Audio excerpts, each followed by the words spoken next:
Iran से ceasefire वार्ता असफल होने के बाद अमेरिका फिर से जंग की तैयारी कर रहा है। इस बीच अमेरिकी राष्ट्रपति ट्रंप ने कहा है कि वो ईरान की नाकाबंदी करेंगे। ईरान के तटीय इलाकों की, बंदरगाहों की और स्ट्रेट ऑफ हॉर्मुज से जो भी देश शुल्क अदा करके अपने जहाज लेकर जाएंगे, उन जहाजों की भी जांच की जाएगी। इस बीच पिछले 24 घंटे में ईरान और अमेरिका के बीच जारी तनाव के बीच 5 बड़े अपडेट सामने आए हैं।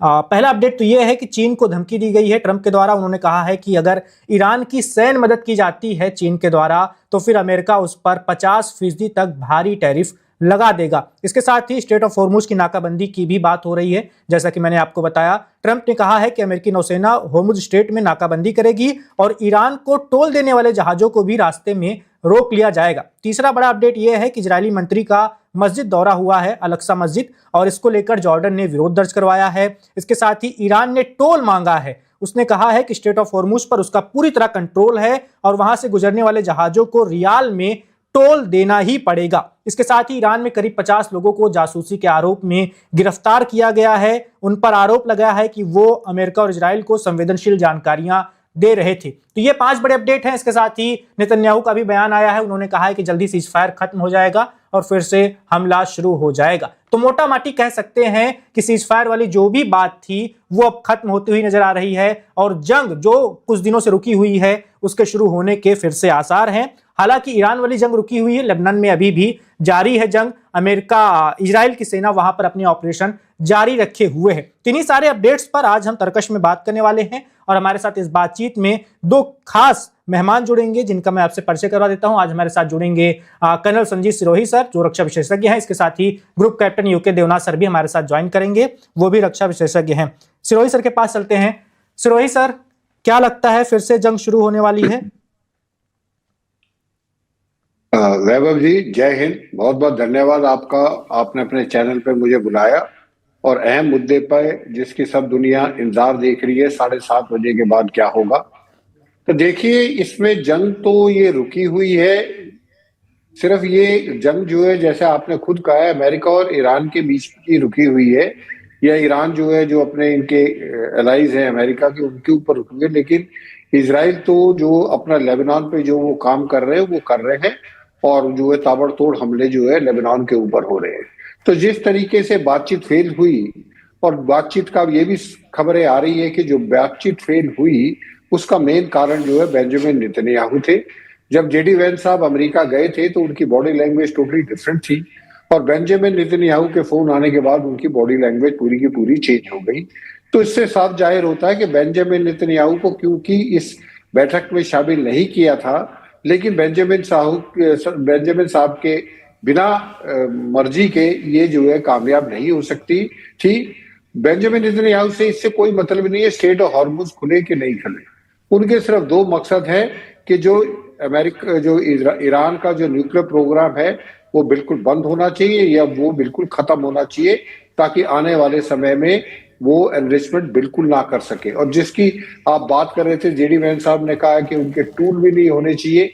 उसका मतलब है कि सेंट्रीफ्यूजेज या जो भी चीजें इस्तेमाल होती है एनरिचमेंट के लिए वो भी नहीं होनी चाहिए, नंबर 1।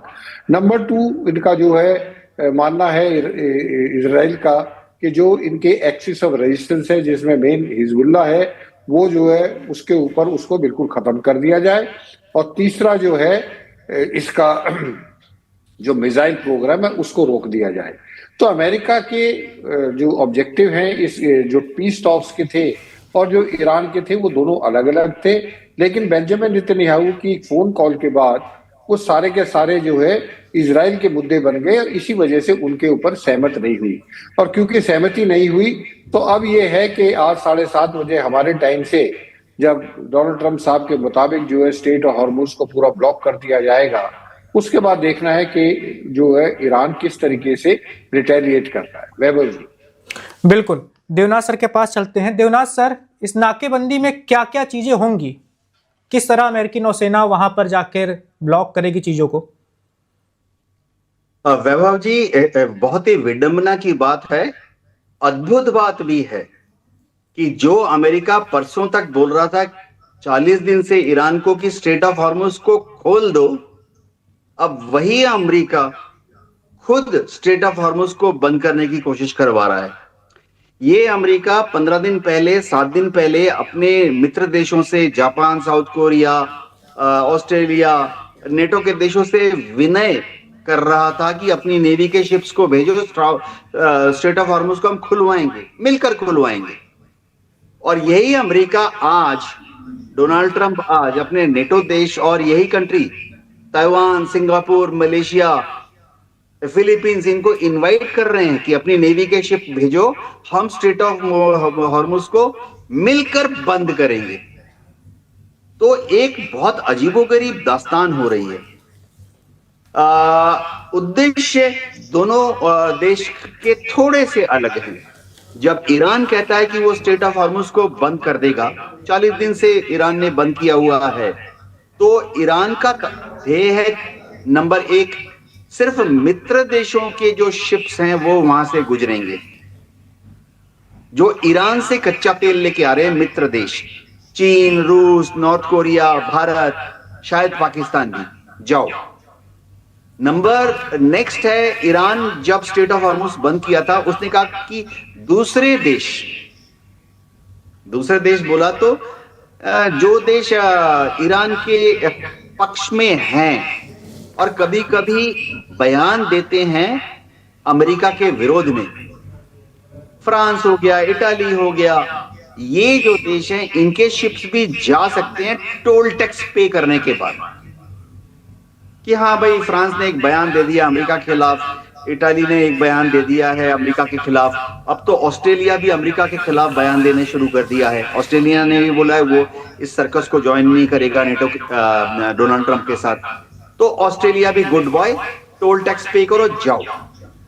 रोक किसको रहा था? ईरान, एक वो देश जो कि अमेरिका की तारीफ करते हैं और वो देश जो ईरान को क्रिटिसाइज करते हैं, यानी ईरान के विरोध में हैं और अमेरिका के साथ पिछलग्गू बने हुए। इनके शिप्स को ईरान जाने नहीं दे रहा था।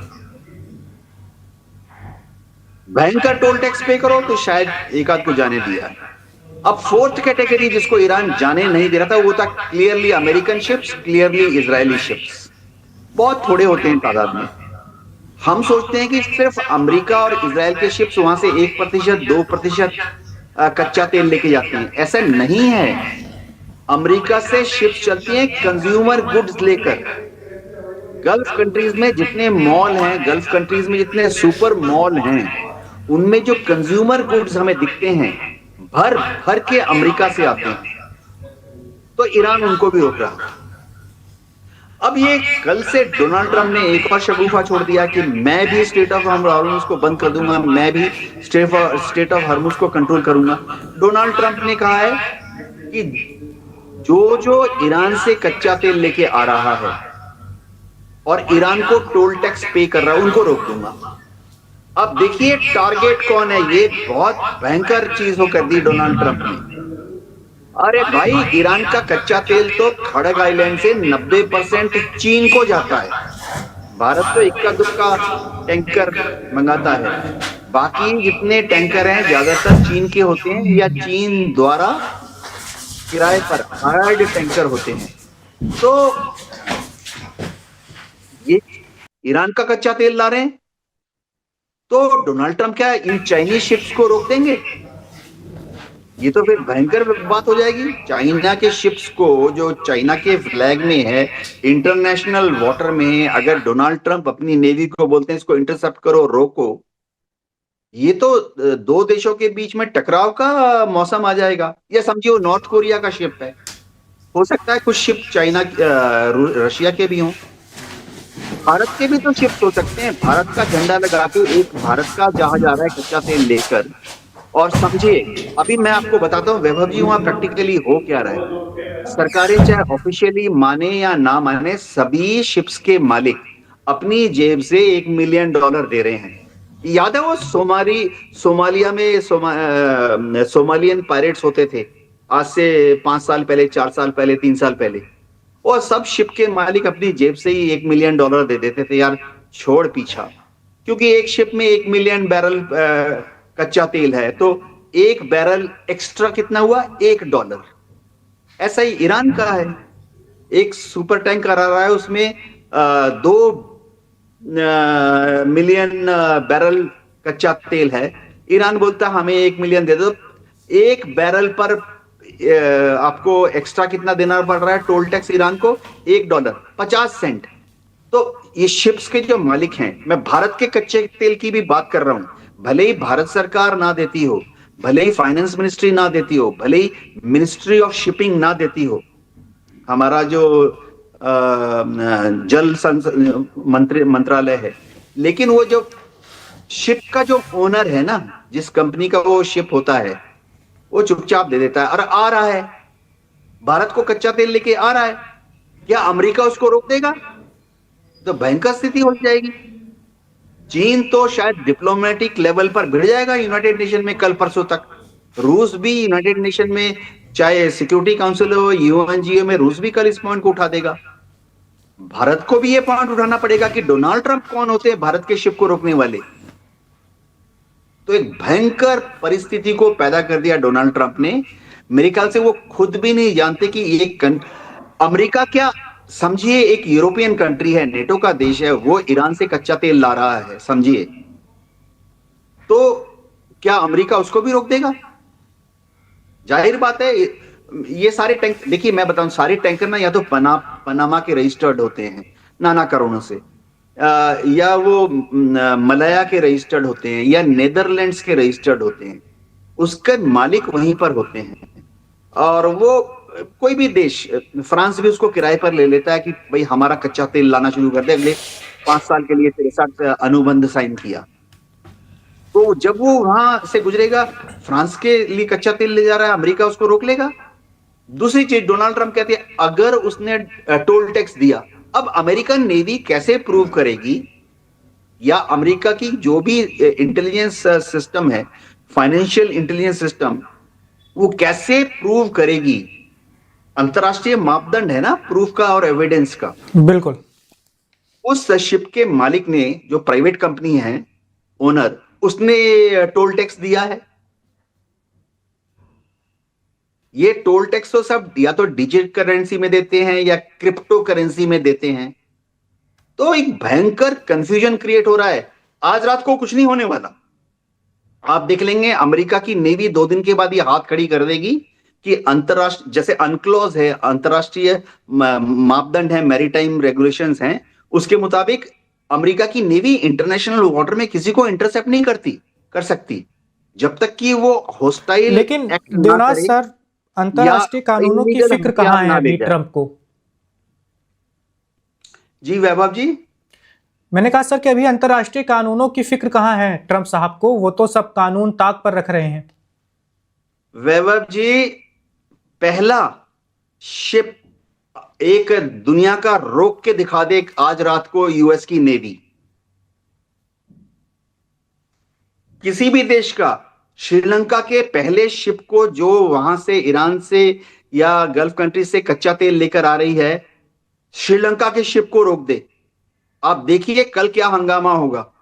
श्रीलंका ने तो ऐसे, मैं श्रीलंका की सरकार की दाद देता हूं कि अमेरिका की जो पैसिफिक फ्लीट से जो फाइटर विमान जा रहे थे गल्फ की तरफ, श्रीलंका ने उनको अपने यहां लैंड करने की इजाजत नहीं दी। और बड़ा इंटरेस्टिंग होगा कि अगर वो पैसिफिक कमांड से, यानी लास्ट वो आए सिंगापुर से टेक ऑफ करने के बाद, अगर श्रीलंका ने उनको रिफ्यूलिंग करने नहीं दिया गल्फ जाने के पहले, बड़ा इंटरेस्टिंग है टू फाइंड आउट कि वो किस देश में लैंड किए रिफ्यूलिंग के लिए गल्फ जाने के पहले। देवनाथ सर आपके पास आएंगे सर, और भी सवाल हैं। सिरोही सर के पास चलते हैं। सिरोही सर, आपके हिसाब से अब ट्रंप क्या करना चाहते हैं? जब युद्ध रुका था और युद्ध विराम की कोशिशों पर बात होनी शुरू हुई थी, इस्लामाबाद की वार्ता भी हुई, उस वक्त ऐसा लगा कि ट्रंप अब खुद ही नहीं चाहते जंग करना, आगे बढ़ाना, क्योंकि उन्हें लगता है कि अभी बहुत ज्यादा ही उन्हें नुकसान पहुंचा सकती है। लेकिन अब ऐसा लग रहा है कि फिर से चीजें शुरू हो रही हैं। इस बीच जो भी नाकेबंदी वाली बात देवनाथ सर बता रहे थे, क्या सच है कि अमेरिका बस धमकी दे रहा है, वो रोकेगा नहीं किसी के जहाज को? देखिए, रोकना बड़ा असंभव है वैभव जी, इतना आसान नहीं है किसी भी देश के जहाज को रोकना। अगर आप देखेंगे कि जो इंटरनेशनल मैरीटाइम लॉज हैं, जो यूएन क्लॉज की बात कर रहे थे देवनाथ जी, उसके मुताबिक तो जो ईरान कर रहा है वो भी इलीगल है और जो अमेरिका कर रहा है वो भी इलीगल है। और जिस तरीके से वो कह रहे हैं कि अगर चाइना मदद करेगा तो 50% टैरिफ का फिर लगा देंगे, तो आप देखिए कल या परसों में ये जो मामला चाइना की तरफ से और रशिया की तरफ से यूएनजीसी में लेके जाया जाएगा और इसको जो है वहां पे पेश किया जाएगा कि ये जो है अमेरिका को जो है ये करने की कोई इजाजत नहीं है। अगर यूएन रेजोल्यूशन से अमेरिका को ये मिल जाता मैंडेट कि आप जो है ये काम कर सकते हैं तो हम इस चीज को मान लेते, लेकिन it is totally illegal, number 1। Number 2, आपके लिए जो आप बोल रहे हो कि जी मैं रोकूंगा, आप जो है पर्शियन गल्फ में या जो गल्फ ओमान में जाके आप नहीं रोक सकते। आपने 2 डिस्ट्रॉयर्स भेजे थे, ईरान ने धमकी दी, आपने वापस जो आपके डिस्ट्रॉयर वापस आ गए। तो ये जो है वहां पे आप जाओगे नहीं, आप जाते जब वो गल्फ ओमान से भी निकल के अरेबियन सी में आ जाएंगे तब रोकोगे। तो तब रोकने का आपको क्या हक है? वो तो इंटरनेशनल वाटर है। कल तो भारत भी जो है मलाका स्टेट में रोक देगा, तो क्या भारत रोक सकता है? क्या कोई भी देश जो है उसको रोक सकता है? तो ये डोनाल्ड ट्रंप साहब जो अपना बिना दिमाग इस्तेमाल करे और जो ये बड़ बोले पने की बातें करते हैं, उसका नुकसान उन्हीं को होता है। और आप जो है देखिए, अगर ये बोल रहे हैं कि जी जो टोल दे के आएगा हम उसको पकड़ ले, क्या करेंगे पकड़ के? कोई वेनेजुएला के जहाज नहीं है कि ये वहां पे जाएंगे अपने मैरीन्स को भेज के, या इनका डेल्टा फूट जाएगा और घर की उसके ऊपर कब्जा कर लेगा। क्या डोनाल्ड ट्रंप साहब में इतना दम है कि वो चाइना का जहाज पकड़ ले या इवन भारत का भी जहाज पकड़ ले? तो ये सब जो है बकवास है। तभी तो वो जो है आप देखिए, जब वो कहते हैं ब्लॉकेट करेंगे तो कहते हैं यूके भी भेज रहा है। यूके ने मना कर दिया, हम कुछ नहीं भेजेंगे। ऑस्ट्रेलिया, जैसे देवनाथ जी बता रहे हैं कि ऑस्ट्रेलिया ने मना कर दिया, बाकी कंट्रीज कोई भी सपोर्ट नहीं कर रही। तो इसका मतलब ये है, ऐसे जो है बकवास में अमेरिका अकेला होगा। और आप देखना, ये जो है जैसे पहले चिकन आउट करते हैं, ये इस बारी भी चिकन आउट इनको करना पड़ेगा मजबूरी में, क्योंकि ये जो है ब्लॉकेट करना इनके बस की बात नहीं है। और आप मुझे बताइए, अगर ये जो है किसी जहाज को अगर परमिट भी कर देते तो क्या ईरान आने देगा? बिल्कुल नहीं आने देगा। और एक जहाज को अगर मार गिराया तो जितनी कंपनीज है, इंश्योरेंस कंपनीज, उन्होंने साफ कर दिया है कि अगर कोई भी जहाज जो है पर्शियन गल्फ में या यहाँ पे स्टेट ऑफ हॉर्मुज में अगर वो नुकसान होता है, बर्बाद होता है, उसका 1 रुपया भी जो है लॉयड जो कंपनी है ब्रिटेन की, जो पूरा ज्यादातर इंश्योरेंस करती है शिप्स की, उन्होंने मना कर दिया, हम बिल्कुल इंश्योरेंस पैसे नहीं देंगे। कोई भी शिप अपने आप भी मूव नहीं करेगा। आप ये देखिए, तो ब्लॉकेड, तो ये जो डोनाल्ड ट्रंप साहब बोल रहे हैं ये सारी बकवास है। ना उनके पास फिजिकल कैपेबिलिटी है। अगर वो ग्राउंड ट्रूप्स को बोले और वो जाके जो ये स्टेट ऑफ हॉर्मुज है इसके ऊपर जो पहाड़ियां उसके ऊपर फिजिकली ऑक्यूपाई करें, तब वो कुछ कंट्रोल कर सकते हैं, और वो इनके लिए बहुत बड़ा खतरा होगा। तो ये जो है डोनाल्ड ट्रंप साहब की प्रॉब्लम ये है कि वो बिना समझे, बिना अपनी काबिलियत को देखते हुए कि आपकी क्या स्ट्रेंथ है कि ये सब करने की, कुछ भी बोल देते हैं और बाद में उनको पीछे हटना पड़ता है। वैभव जी। बिल्कुल सिरोही साहब, जैसे आपने बताया कि यूके ने, इटली ने, स्पेन ने, जापान ने, फ्रांस ने, नॉर्वे ने, कनाडा ने, ऑस्ट्रेलिया ने, जर्मनी ने, सबने रिजेक्ट कर दिया है ट्रंप का ऑफर कि आप अपनी नौसेना लेकर आइए और स्टेट ऑफ हॉर्मुज में जहाजों की आवाजाही को सुलभ करवाइए। तो रोक तो सब रहे हैं। इस बीच क्रेमलिन से एक खबर आई थी सिरोही सर, उसके बाद देवनाथ सर के पास चलेंगे। उनका कहना है कि अगर कोई पीस डील होती है तो वो जो इनरिच यूरेनियम है ईरान का, वो लेने के लिए तैयार है। क्या आपको लगता है कि इस पर कोई बात हो सकती है? देखिए, पहली बात तो ये बात तो हो रही है, पहले से भी ये चल रहा था। क्रेमलिन ने पहले ही कहा था कि जो है हम उसको लेने के लिए तैयार है, लेकिन अमेरिका उसके लिए तैयार नहीं है। अमेरिका चाहता है कि वो जो 440 केजी है यूरेनियम, वो अमेरिका को हाथ लगे। और ये अगर जो है अमेरिका थोड़ी देर के लिए अगर मान भी जाता है कि चलो ठीक है हमारे पास नहीं आता तो रशिया के पास चला जाए, तो वो इजराइल बिल्कुल नहीं मानेगा, क्योंकि इजराइल रशिया को भी ट्रस्ट नहीं करता है। और दूसरी चीज है, ईरान जो है रशिया का एक बहुत बड़ा स्ट्रेटेजिक पार्टनर है। तो क्या गारंटी है कि कल जो है, आज अगर यूरेनियम दे दिया जाए रशिया को और उसके बाद जो है 2 साल बाद, 3 साल बाद रशिया उसे वापस कर दे, तो कैसे क्या कर लेंगे? ये कोई ऐसा तो ट्रीटी में लिखा नहीं है कि आप वापस नहीं कर सकते, या ऐसा तो नहीं है कि आप दोबारा एनरिचमेंट नहीं कर सकते। तो मैं कह रहा हूं ये इतने पेचीदा चीजें हैं। और ये लड़ाई करके, अगर ये लड़ाई ना होती, 28 फरवरी को अगर अमेरिका अटैक ना करता, ईरान बेशक इजराइल कर देता, अगर अमेरिका अटैक नहीं करता तो इतनी ज्यादा प्रॉब्लम नहीं आते, इतने मतभेद नहीं होते। लेकिन जिस हिसाब से लड़ाई के बाद जो मेन मतभेद हुआ है, वो लड़ाई की जो उपज है, और वो है state of Hormuz. Strait of Hormuz तो 27 तारीख तक खुली हुई थी, इंटरनेशनल वाटर था, सबके जहाज वहां से आ जा रहे थे। तो ये तो लड़ाई के बाद ईरान को ये लगा कि जो मेरे पास जो एक डिटरेंस है, जिसको वेपनाइज मैं कर सकता हूं, वो मेरे पास आज न्यूक्लियर बॉम्ब नहीं है, मेरे पास वो मिसाइल नहीं है जो मैं अमेरिका तक हिट कर सकूं, लेकिन मेरे पास स्ट्रेट ऑफ हॉर्मुज है। स्ट्रेट ऑफ हॉर्मुज को उसने क्लोज करके और पूरी दुनिया में जो है तबाही मचा दी है। और उसके वजह से जो है डोनाल्ड ट्रंप साहब के ऊपर प्रेशर है, और जिस आदमी के ऊपर प्रेशर है वो अनाप शनाप बोलता है बिना सोचे हुए कि क्या उसके अंदर वो काबिलियत है, क्या वो कर सकता है जो वो बोल रहा है। वो है ही नहीं काबिलियत डोनाल्ड ट्रंप साहब में। तो आप देखिए कि ये जो है कैसे चिकन आउट करा, कोई ना कोई बहाना करके फिर कह देगा मेरे को कोई जरूरत नहीं, स्ट्रेट ऑफ हॉर्मुज को जिसको जरूरत है वो खोल दे, जैसे उन्होंने पहले कहा था। तो ये ऐसे ही चलता रहेगा। हाँ, इसके टॉक फेल होने का नतीजा ये जरूर निकलेगा कि अब जो है सीज फायर कितने दिन चलती है वो देखना होगा कि क्या अमेरिका दोबारा अपना जो है फायरिंग शुरू करता है, या अमेरिका जो चुपचाप यहां से अपना निकल ले, लड़ाई अपनी तरफ से बंद कर दे, इजराइल को जो करना है वो करता रहे और बाद में देखा जाएगा जो कुछ हो। एक ही तरीका है जी। बिल्कुल, देवनाथ सर के पास चलते हैं। देवनाथ सर, आपके हिसाब से जो इस्लामाबाद में वार्ता हुई थी वो क्यों विफल हुई थी? आपको क्या कारण नजर आए उसमें? वैभव जी, शुरुआती मैं ऐसे करूंगा कि पाकिस्तान ने एक अच्छी कोशिश की थी। देखिए, पिछले 3 दिन से मैं परेशान हो गया हूं। सब बाकी पैनलिस्ट ये कहते थे कि जब पाकिस्तान में ही किया है तो फेल होना ही था। देखिए, अंतर्राष्ट्रीय परिप्रेक्ष्य में देखा जाए तो पाकिस्तान ने जो कोशिश की थी सही की थी। पाकिस्तान का कोई दोष नहीं है कि टॉक्स फेल हो गई हैं। पाकिस्तान ने क्या मुहैया कराया? एक होटल, एक कमरा, एक वेन्यू, एक टेबल, सेक्रेटरियल स्टाफ और थोड़ा लॉजिस्टिक सपोर्ट, बस। फेल क्यों हो गई ये समझना पड़ेगा।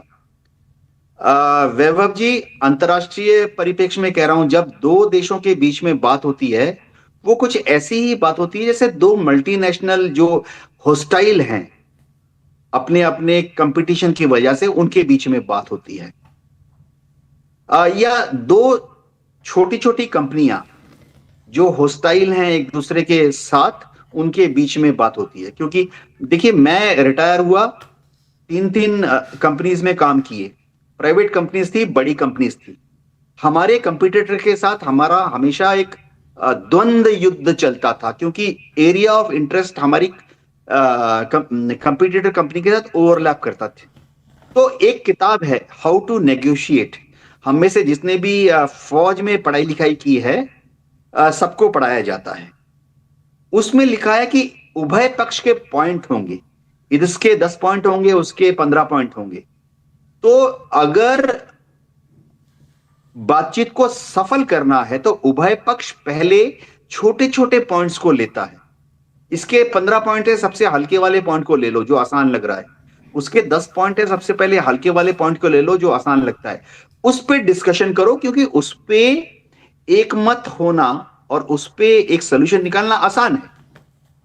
ऐसे करते करते आप आसान बिंदुओं से मुश्किल बिंदुओं की तरफ अग्रसर होते हैं।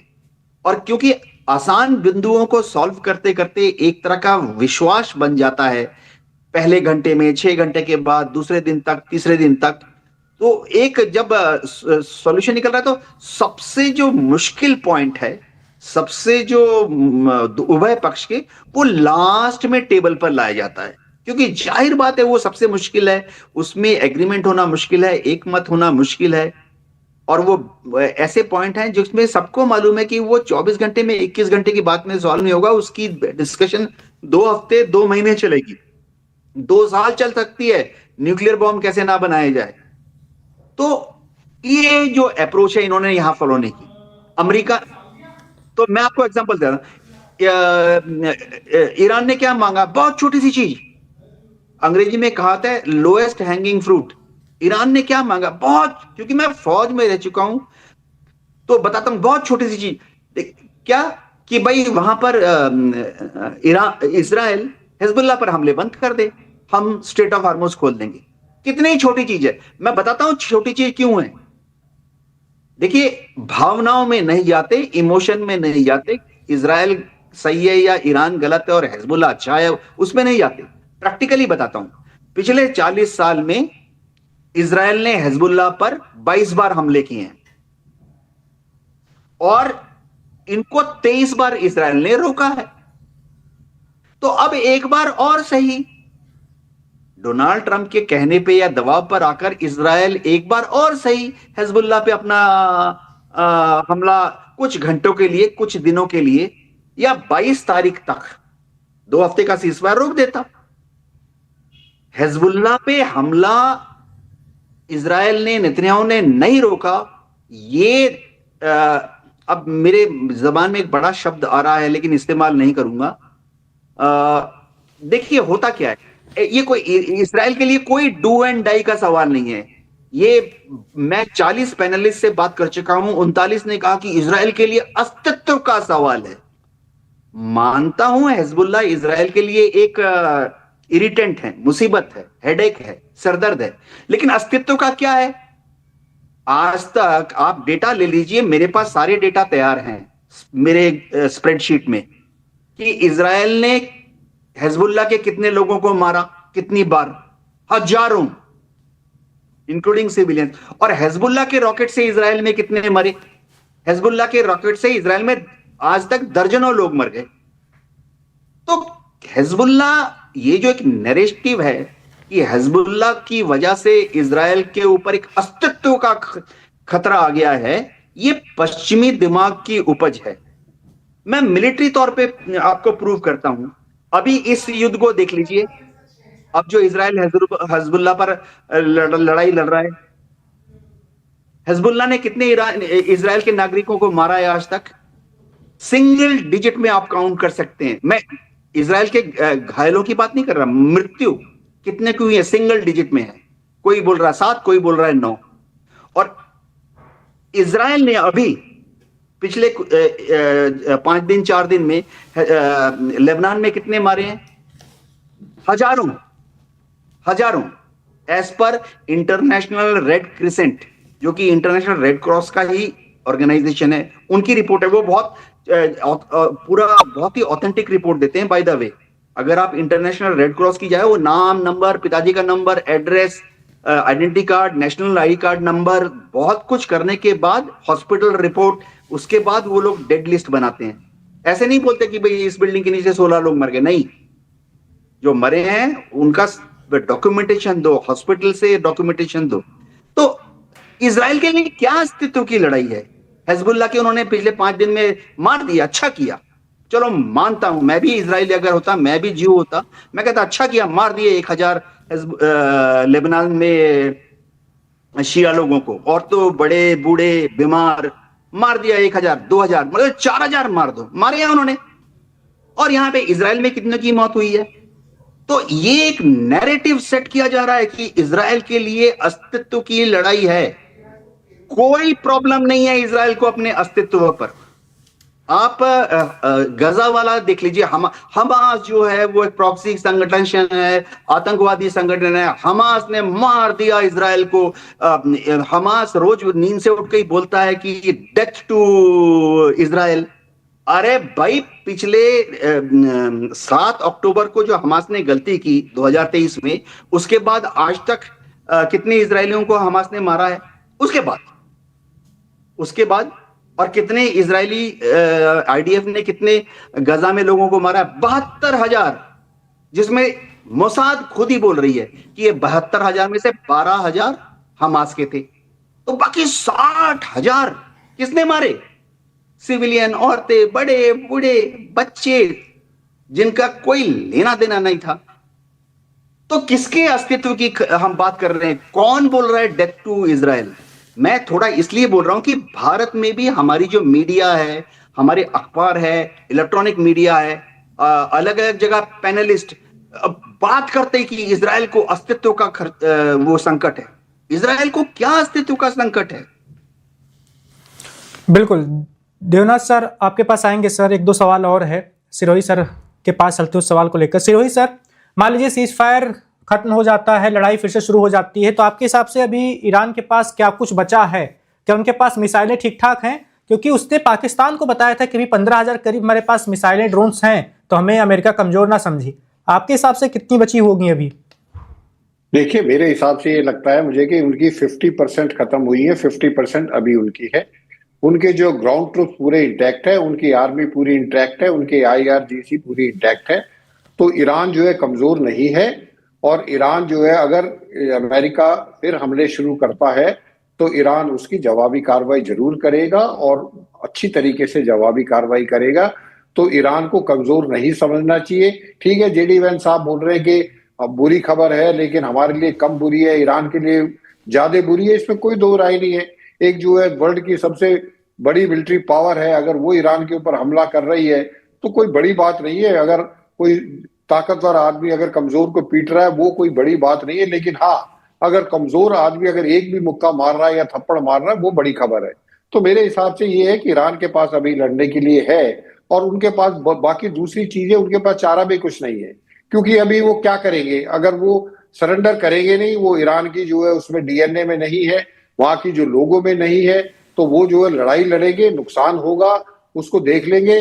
लेकिन हाँ, ये जरूर है कि ग्राउंड ट्रूप्स डोनाल्ड ट्रंप साहब नहीं उतारेंगे। वो जो मरीज लेके आए थे वो अभी तक ऐसे ही बैठे हुए हैं। और जो है अगर थोड़ा बहुत ग्राउंड ट्रूप्स उतारे तो स्पेशलाइज ऑपरेशंस के लिए उतार सकते हैं, लेकिन मेन जंग के लिए वो नहीं उतारेंगे। क्योंकि मेन जंग के उतारने के लिए उनका जो हजारों में लोग नहीं चाहिए, उनके लाखों में लोग चाहिएंगे, जो अमेरिका कभी अफोर्ड नहीं कर सकता। तो ये लड़ाई जो है दोबारा शुरू होगी। लेकिन मेरा अगर डोनाल्ड ट्रंप साहब में थोड़ी समझ है तो मुझे लगता है उनको जो है, क्योंकि सीज फायर ऑलरेडी है, इस सीज फायर को एक्सटेंड करते रहना चाहिए और इस लड़ाई को अपनी तरफ से बंद कर दे। ईरान जो कुछ करना है, ईरान की मर्जी है, ईरान करता रहे और इजराइल करता रहे। अपनी तरफ से उनको जो है ये नहीं करनी चाहिए। उसी से आप देखेंगे कि काफी जो है नुकसान कम होगा दोनों साइड का, और जो दुनिया में जो इकोनॉमिक संकट है वो भी कम हो जाएगा। वैभव जी।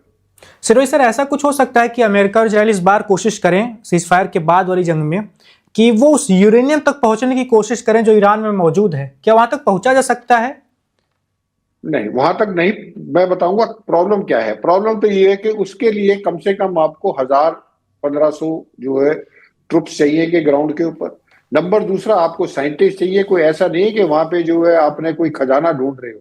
वो एक एनरिच्ड यूरेनियम है। अगर वहां से वो लीक हो जाता है, कुछ हो जाता है, तो बहुत बड़ा कैटास्ट्रॉफिक हो सकता है, और वो जो ट्रुप्स जाएंगे उनके लिए भी और ईरान के लिए भी। नंबर दूसरी चीज है, इतने बड़े देश है, ईरान कोई छोटा कोई कमरा नहीं है जिसके अंदर आप जाके जो है यूरेनियम को ढूंढ लेंगे। अब वो यूरेनियम अगर जो हमला हुआ था पिछले साल हुआ था या अब हमला हुआ है, अगर वो मिट्टी के नीचे दब गया है तो कैसे पता लगेगा कहाँ पे है? तो ये इतना आसान काम नहीं है। इतना आसान काम होता तो 40-42 दिन से जो लड़ाई चल रही है अब तक उसको जो है रिकवर कर लिए होते। वो रिकवर करना बहुत ही कठिन है। तो मुझे नहीं लगता कि एनरिच्ड यूरेनियम को ये निकाल पाएंगे।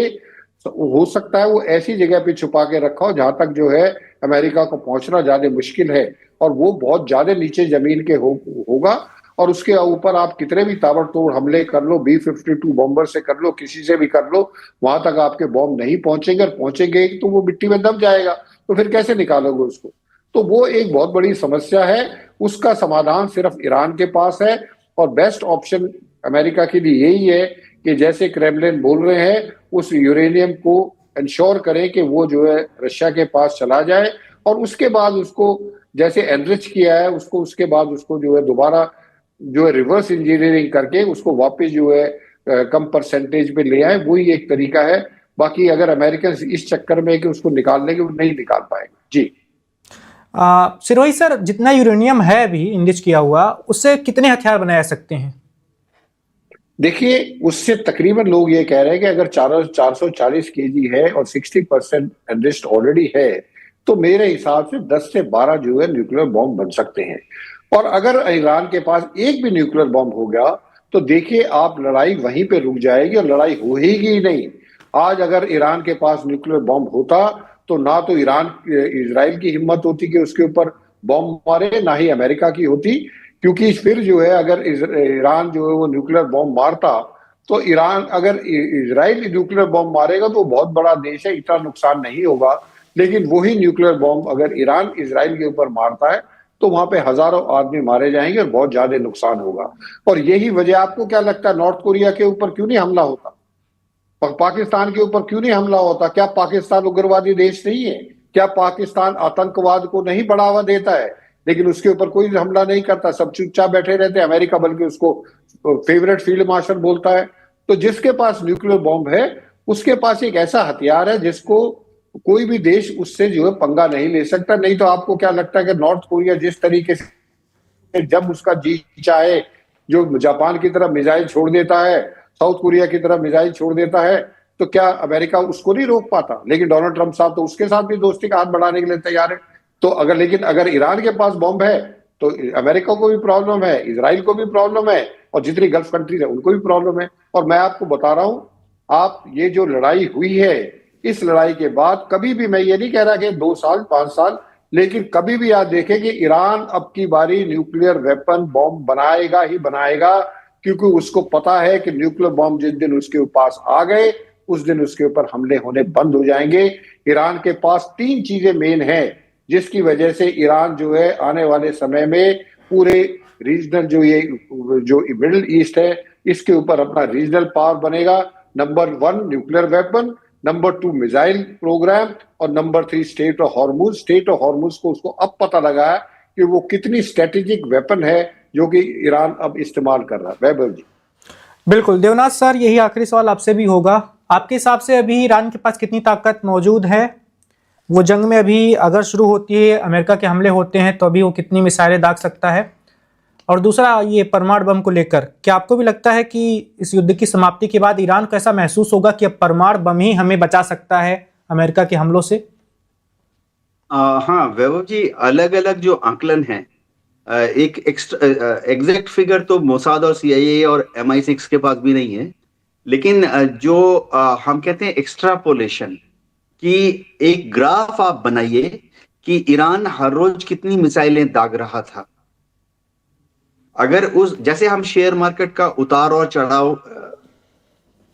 होता है, फिर देखते हैं कि एवरेज शेयर मार्केट का कितना रहा एक हफ्ते में, शेयर उस ग्राफ को देख के एवरेज कितना रहा पिछले 1 महीने में। तो 40 दिन के युद्ध में अगर आप ईरान ने पहले मिसाइल दागने शुरू किए थे 1 मार्च को, 1 मार्च से लेके अब तक इजराइल के ईरान ने कितनी मिसाइलें दागी हैं, अगर आप उस ग्राफ को एक्स्ट्रापोलेशन करके आगे बढ़ाएं स्टैटिस्टिक्स सांख्यिकी के हिसाब से, तो वो जो ग्राफ है आज से 25 दिन के बाद जाकर ग्राफ में 0 की तरफ टच कर जाता है।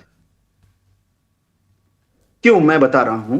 क्योंकि ईरान हर रोज समझिए 100 मिसाइलें दाग रहा था पहले, हर रोज आज से 2 हफ्ते पहले कम होते होते 50 मिसाइलें दागता था एक एक वेव में। पिछले 1 हफ्ते से ईरान समझिए हर रोज 20-20 मिसाइलें दाग रहा था एक वेव में। ये तो खर्चा, और बना कितने रहा था? शुरुआती दौर में समझिए ईरान हर हफ्ते 20 मिसाइलें बना रहा था।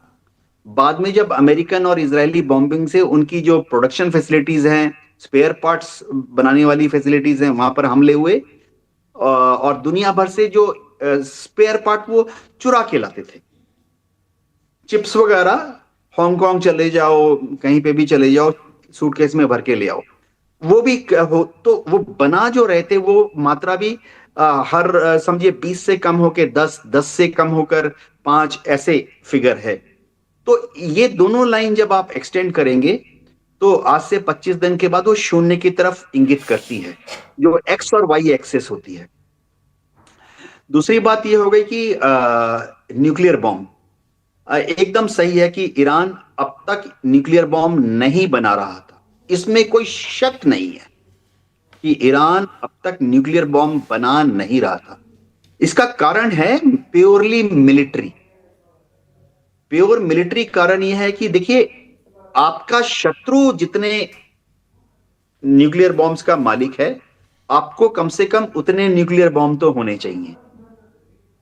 तो अगर एस्टिमेट ये है कि इजराइल के पास 70 न्यूक्लियर बॉम्ब हैं, तो ईरान के पास अगर 7 हैं, तो फौजी तौर पर ईरान के जनरल्स को भी मालूम है कि आप 1, 2, 3, 4, 5, 6, चलो 7 के 7 न्यूक्लियर बॉम्ब को इजराइल के ऊपर दाग दोगे, उसका जवाब तो आएगा ना। जवाब में ना सिर्फ इजराइल के न्यूक्लियर बॉम्ब आएंगे, अमेरिका भी सेकेंड स्ट्राइक में इजराइल की मदद कर सकता है। तो ईरान तो तबाह हो जाएगा। और उसके बाद IRGC के जनरल्स को मालूम है कि अब एक और वेव लॉन्च करने के लिए कुछ नहीं बचा ईरान के पास। देखिए, मैं हमारे इंडिया के न्यूक्लियर डॉक्ट्रिन से तुलना कर रहा हूं। अगर पाकिस्तान, जैसे हमने कहा हम लोग नो फर्स्ट स्ट्राइक करेंगे, पाकिस्तान ने कहा कि नहीं, अगर वो इमरजेंसी में होगा तो वो पहले ही लॉन्च कर देंगे अपने एटम बम को। तो पाकिस्तान अगर पहले लॉन्च करता है, हम लोग जवाब में काउंटर स्ट्राइक करते हैं सेकंड स्ट्राइक कैपेबिलिटी दिखाते हुए, तो जाहिर बात है पाकिस्तान को काफी क्षति होगी। उसके बाद पाकिस्तान अपने दूसरे वेव में बाकी, देखिए उनके पास करीबन 170 हैं, 170 के 170 तो पहले वेव में ही नहीं खर्च करेंगे ना। बिल्कुल। जब पाकिस्तान, तो हर देश के पास ये होता है कि जब मैं जवाबी कार्रवाई करूंगा, जवाबी कार्रवाई दूसरी बार, तीसरी बार, यानी सेकेंड वेव जवाबी कार्रवाई, थर्ड वेव जवाबी कार्रवाई, इस तरह से हम खेल चुके हैं। हमारे पृथ्वी, ब्रह्मोस, अग्नि और भारत के पास शायद 180 न्यूक्लियर बम है, छोटे बड़े, खेल चुके हैं हम वार गेमिंग। IRGC के जनरल्स को मालूम है कि सेकेंड वेव के लिए उनके पास कोई न्यूक्लियर बॉम्ब नहीं बचता है, तो 5, 6, 7 है वो फर्स्ट वेव में ही निकल जाएंगे। तो IRGC जानती है कि न्यूक्लियर बॉम्ब बनाना उनके लिए उचित नहीं था, लेकिन इस युद्ध के बाद, 40 दिन के युद्ध के बाद, अब उन्होंने देख लिया है कि भाई एक ही गिराएंगे इजराइल के ऊपर, एकदम जेरूसलम में गिराएंगे, दूसरा गिराएंगे कहां, तेल अवीव में, और उसके बाद इजराइल जो जवाब देगा उसको देख लेंगे। अगर मिट्टी में ही मिलना है तो पहले जेरूसलम, तेल अवीव, हाइफा, इनको मिट्टी में मिलाएंगे, उसके बाद जवाबी कार्रवाई में अगर मिट्टी, ये जो सोच बदली है ये पिछले 15 दिन, 10 दिन, 5 दिन, खासतौर से इस्लामाबाद 1 के बाद हुई। अभी मैं बता दूं, शायद इस्लामाबाद में और 5 दिन में या 7 दिन में 22 अप्रैल के पहले एक सेकंड टॉक हो जाए। जी वैभव जी। बिल्कुल देवनाथ सर, आपका बहुत शुक्रिया। सिरोही सर, आप भी जुड़े, आपका भी बहुत धन्यवाद। आप तर्कश में आए और आपने बताया कि आगे क्या कुछ हो सकता है। समय की कमी है सर, 1-2 सवाल और थे, उनका भी जवाब लेना था, वो जवाब हम कर लेंगे। तो फिलहाल तक की बात इतनी है कि सीज फायर कभी भी खत्म हो सकता है, युद्ध फिर से शुरू हो सकता है, क्योंकि बात बन नहीं रही है। ट्रंप अडिग हैं अपनी मांगों को लेकर, ईरान भी कह रहा है कि हम झुकने को तैयार नहीं है। स्टेट ऑफ हॉर्मुज में भी लड़ाई देखने को मिल सकती है, क्योंकि अमेरिकी नौसेना वहां पर नाकेबंदी करने की कोशिश में लगी हुई है। देखते हैं, जैसा कि देवनाथ सर ने बताया कि हो सकता है इस्लामाबाद में दूसरे दौर की वार्ता भी हो सकती है। होती है नहीं होती है, ये आने वाले दिन में पता चल जाएंगे। फिलहाल तक की जो भी अपडेट थी हमने आपको बता दी, और भी जो नई जानकारी आएगी इस युद्ध से जुड़ी हुई, इस तनाव से जुड़ी हुई और देश दुनिया की तमाम और बातें, वो सब आपको वन इंडिया पर लगातार मिलती रहेंगी। आप देखते रहिए one India. Subscribe to One India and never miss an update. Download the One India app now.